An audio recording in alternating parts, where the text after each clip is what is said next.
Pernah lihat nggak sih seorang pemimpin yang jabatannya keren banget, tapi kok kayaknya nggak ada yang beneran nurut sama dia? Nah, hari ini kita bakal bedah teka-teki kekuasaan di tempat kerja. Kenapa jabatan mentereng itu nggak otomatis sama dengan pengaruh yang besar? Yuk kita mulai.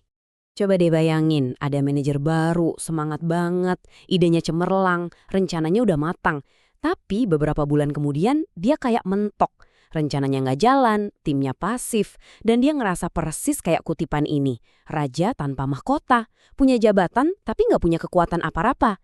Ini tuh cerita yang umum banget loh. Nah, ini dia pertanyaan intinya yang mau kita jawab bareng-bareng. Kenapa ya bisa ada jurang yang begitu dalam antara posisi formal seseorang dengan kemampuannya untuk beneran menggerakkan orang lain? Jawabannya, ternyata ada di pemahaman kita soal apa itu kekuasaan. Oke, kita masuk ke bagian pertama, paradoks kekuasaan. Di sini nih kita bakal bongkar misteri kenapa punya jabatan aja tuh ya nggak cukup. Oke, pertama-tama kita samain dulu persepsinya ya soal definisi. Menurut para ahli, kekuasaan itu sebenarnya cuma sebuah potensi. Anggap aja kayak baterai yang udah diisi penuh. Anda punya kapasitasnya, tapi belum tentu dipakai. Jadi Anda bisa banget punya kekuasaan tanpa pernah menggunakannya sama sekali. Nah, ini dia bedanya. Pengaruh itu adalah ketika Anda memakai potensi tadi. Ini adalah aksinya. Kalau kekuasaan itu baterai yang terisi penuh, pengaruh itu adalah saat Anda nyalain HP-nya. Pengaruh itu adalah wujud nyata dari kekuasaan. Jennifer Jordan dari IMD ngejelasin ini dengan pas banget. Anda bisa aja punya kekuasaan formal karena jabatan, tapi itu sama sekali nggak ngejamin Anda punya status, yaitu pengakuan dan rasa hormat dari orang lain yang bikin mereka mau ngikutin arahan Anda. Pasti kita semua pernah lah ya ketemu bos yang jabatannya tinggi, tapi kalau ngomong nggak ada yang dengerin. Nah, mereka punya jabatan, tapi pengaruhnya nol besar. Terus, kekuasaan ini datangnya dari mana aja sih? Nah, di bagian selanjutnya, Anda bakal dapat semacam toolkit yang praktis banget. Kita bakal lihat 6 sumber kekuasaan utama yang ditemukan oleh French dan Raven lebih dari 60 tahun lalu. Tapi hebatnya, masih relevan banget sampai sekarang. Ada 6. Kenapa ini penting? Karena dengan memahami keenamnya, kita bisa beralih dari sekedar jadi raja tanpa mahkota menjadi seorang pemimpin yang pengaruhnya otentik, yang jauh lebih kuat dari sekedar tulisan di kartu nama. Oke, mari kita bedah satu persatu ya. Gampangnya kita bisa bagi jadi 2 kelompok.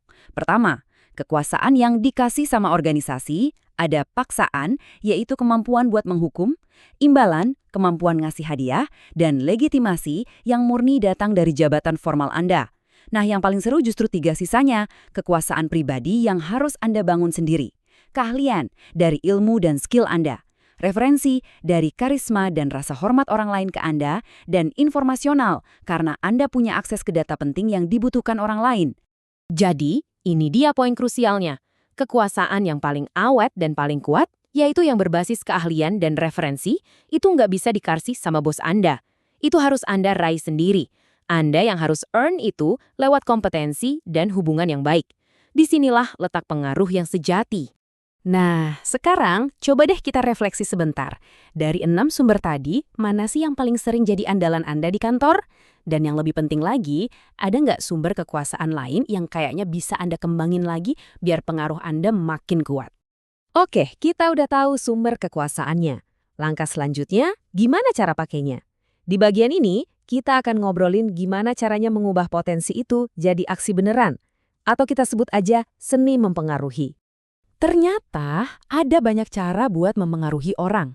Para peneliti biasanya membaginya jadi taktik lunak yang basisnya hubungan, kayak konsultasi atau ingratiasi, yaitu usaha buat bikin orang suka sama kita.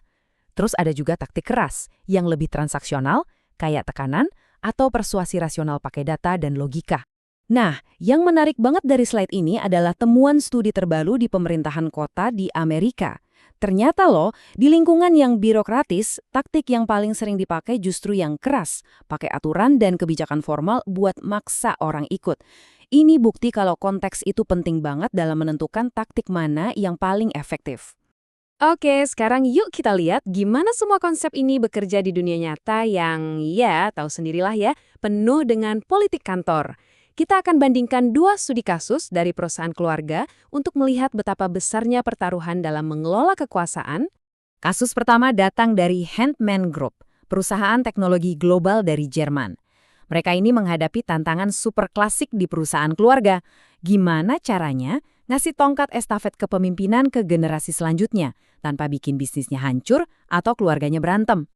Dan solusi mereka ini, wah cerdas banget. Mereka nggak nunjuk satu pewaris tunggal, tapi malah pakai model co-CEO, jadi kekuasaannya dibagi. Kuncinya apa? Mereka bangun sistem yang kuat di sekelilingnya, ada dewan penasehat, ada budaya kolaborasi. Jadi mereka sengaja loh merancang sistemnya biar kekuasaan itu nggak jadi masalah. Sekarang, kita bandingkan dengan kasus yang nasibnya beda 180 derajat, konflik di keluarga Ofre. Bisa kita lihat di lini masa ini, yang awalnya harmonis di generasi kedua, berubah jadi bencana di generasi ketiga. Dinamika kekuasaan bergeser, suasana jadi terpolarisasi, dan puncaknya adalah perebutan sengit posisi CEO di tahun 2019 yang akhirnya berlanjut ke pengadilan. Eskalasi yang benar-benar ngerusak. Kegagalan mereka ngatur kekuasaan dan politik internal bikin mereka dihadapin sama pilihan yang, wah, tragis banget. Mereka harus milih, mau nyelamatin bisnis atau nyelamatin hubungan keluarga. Ini gambaran yang jelas banget betapa destruktifnya perebutan kekuasaan kalau nggak dikelola dengan baik. Setelah lihat sisi gelapnya, pertanyaannya gimana caranya kita bisa memastikan kekuasaan yang kita punya itu dipakai untuk tujuan yang baik. Nah, di bagian terakhir ini kita akan susun peta jalan untuk menggunakan kekuasaan secara etis dan efektif. Kutipan dari Jennifer Jordan ini benar-benar ngerangkum semuanya deh. Pakai kekuasaan secara etis itu bukan cuma soal moral, tapi ini adalah strategi paling efektif buat bangun status, pengakuan, dan rasa hormat yang jadi sumber kepemimpinan sejati. Jadi, gimana caranya? Ini dia langkah-langkah praktisnya. 1. Sadari dulu sumber kekuasaan Anda dari mana.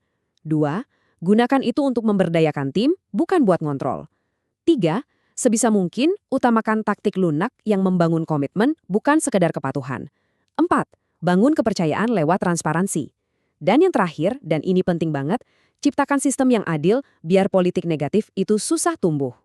Kalau kita ringkasin, perbedaannya tuh jelas banget, kayak siang sama malam. Penggunaan kekuasaan yang etis itu tujuannya buat kebaikan bersama, buat memberdayakan tim, dan dilakukan secara terbuka. Sebaliknya, yang nggak etis itu fokusnya ke diri sendiri, bikin orang lain jadi tergantung dan seringkali manipulatif. Pembahasan kita hari ini ditutup dengan satu pertanyaan buat Anda. Jabatan itu bisa datang dan pergi, tapi pengaruh yang Anda bangun dan cara Anda menggunakannya, itulah yang akan jadi warisan Anda. Jadi, coba pikirkan, kekuasaan seperti apa yang ingin Anda bangun dan untuk tujuan apa Anda akan menggunakannya.